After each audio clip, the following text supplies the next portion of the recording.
Hello tout le monde, j'espère sincèrement que vous allez bien. Bienvenue sur ma chaîne pour les nouveaux. Aujourd'hui, on va parler de ma série préférée de tous les temps, vous l'aurez deviné, Game of Thrones. Je suis une grande fan de Game of Thrones. Pour moi, c'est la meilleure série du monde.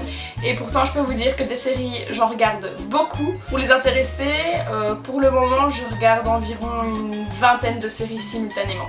Ouais, oui, j'ai une vie sociale aussi. Pourquoi j'ai décidé de vous parler de Game of Thrones? Tout simplement parce que HBO a sorti il y a quelques jours le trailer de la saison 7 qui va sortir donc en juillet. Et comment vous dire qu'après avoir regardé ce trailer, j'étais comme...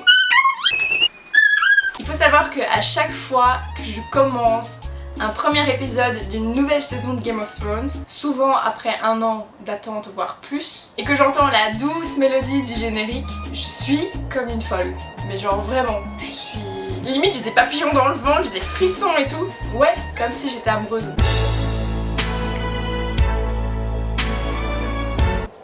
Ouais, c'est flippant un peu. D'ailleurs, tant qu'on parle de générique, je peux vous dire que toute personne qui regarde Game of Thrones ne pourra pas s'empêcher de chanter en même temps. C'est pas possible.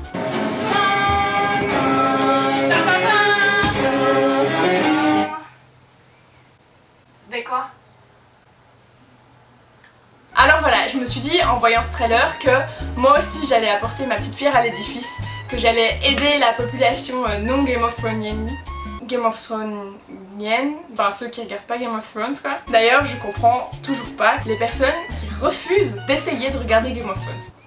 Bah tiens, posons la question. Toi qui es derrière ton écran et qui ne regarde pas Game of Thrones, c'est à toi que je m'adresse maintenant. Pourquoi est-ce que tu n'as pas envie de regarder Game of Thrones? Souvent quand je pose cette question à des gens qui sont pas très chauds de regarder la série, ils me répondent que ah bah c'est parce que Game of Thrones il y a beaucoup de sang, il y a beaucoup de sexe, c'est que ça, alors que les gens n'ont même pas regardé la série au passage. Logique. Bon, je dois l'avouer, Game of Thrones c'est beaucoup de sang, beaucoup d'épées, beaucoup de têtes coupées, mais c'est ce qui fait la beauté de la série. C'est pas un monde tout gentil, tout mignon, non.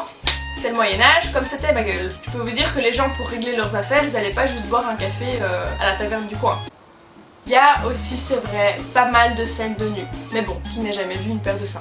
Game of Thrones, c'est loin de se limiter à ça. Parce que Game of Thrones, avant tout, c'est quoi? C'est surtout des jeux de stratégie, des histoires de trahison, des moments de suspense intense. Tout ce que t'attends, c'est le prochain épisode. Des moments d'émotion où tu vas peut-être verser quelques larmes. Moi, j'en ai versé pas mal, je dois le dire. Et c'est surtout des putains de retournements de situation. J'ai jamais vu ça dans une autre série. Quand tu penses que t'as enfin capté un truc dans la stratégie d'un... Voilà.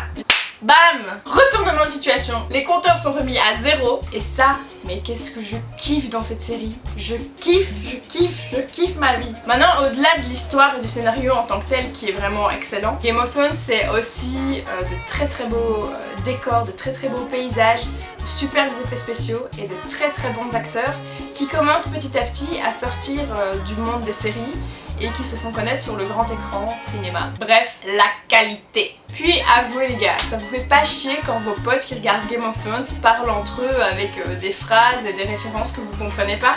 Genre...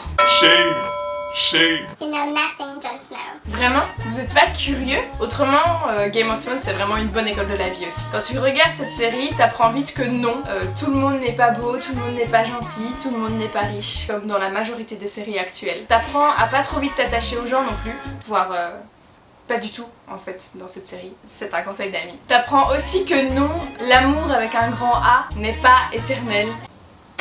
T'apprends qu'il faut pas faire confiance à tout le monde et qu'il ne faut jamais, au grand jamais, considérer les choses comme acquises. Never, jamais. Enfin Game of Thrones, ça t'apprend aussi à être ce que j'appelle un ninja du spoil. Car oui, Game of Thrones est la série la plus spoilée au monde. J'en ai fait les frais. Si t'as le malheur de ne pas regarder l'épisode le jour de sa sortie, va falloir être fort. Va falloir être très fort. Voire même s'isoler. Un peu comme ça.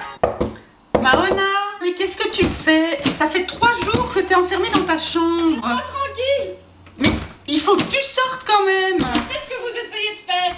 Faut que j'attende que mon épisode charge, laissez-moi! Pour terminer, si j'avais d'éventuels conseils aux personnes qui veulent faire partie de la grande famille Game of Thrones, que vous soyez pour les Stark, les Targaryen, ou bien les Tully.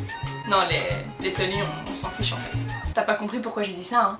Je t'avais dit ou pas que c'était chiant? Surtout, si vous voulez commencer la saison, regardez au moins toute la saison 1 en entier. En anglais, c'est bien mieux. Je comprends pas les personnes qui regardent Game of Thrones en français. C'est une abomination. Même si les premiers épisodes vous accrochaient pas trop, moi ça a été mon cas parce que le truc c'est qu'il y a beaucoup de personnages, de nouveaux personnages d'un coup, avec des noms que vous oubliez 10 secondes après les avoir entendus pour la première fois. Et du coup ça peut être un peu décourageant au début parce qu'on n'a pas l'impression de suivre correctement les premiers épisodes. Mais je peux vous assurer que si vous tenez bon, c'est un grand mot, hein, vous allez vite être pris dans l'engrenage. Une fois arrivé à la fin de la saison 1, vous allez d'office être curieux pour la saison 2, puis la saison 3, puis la saison 4, la saison 5, etc. etc. jusqu'à, comme moi, devenir une vraie reine de Game of Thrones. Ou plutôt, une vraie Khaleesi. Tchuss!